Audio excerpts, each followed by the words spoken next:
Ogie Alcacid, may mahabang message siya kay Bel Mariano matapos silang mag-duet. At syempre, isang privilege kay Bel Mariano na makaduet ang isang Ogie Alcacid.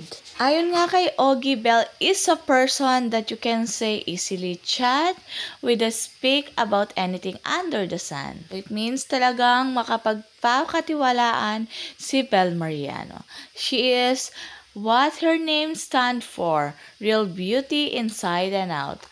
I am so happy that we got to sing one of my classic hits written by the great Aaron Paul de Rosario. You sang so beautifully and you were truly radiant. Busog ang puso ko. Salamat sa iyo, Bel. The Lord always bless you. Dahil ang ganda ng blend ng kanilang boses nung kinanta nila ang kanta ni Ogie. Talagang si Bel Mariano ay confident ng kumanta ngayon sa maraming tao. Sa mga nakaninig ng kanta, sabi nga nila, hindi lang siya basta-basta kumakanta.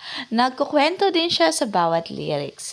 At napakaganda talaga ng boses and face ni Bel Mariano. Ang linis at lamig ng boses niya. Bel is really a good person to be with. Sa mabuting ugali niya at galing magkasama kahit anong generation, kaya niyang makiblend.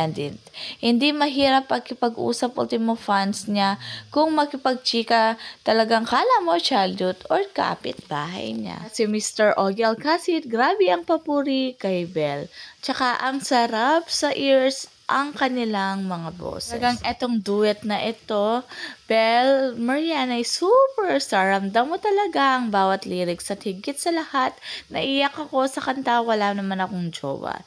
And please, yung pagpasok ni Bel sabay close up sa cameraman, that smile of Bel parang anghel na bumaba sa langit. Napakagandang comment.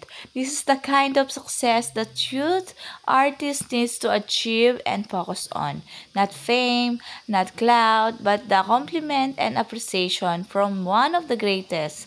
Thank you to those people who continue to give Bel the opportunity to be in the presence of legends and icon you don't know, but this is what Bel's greatest accomplishment consists of.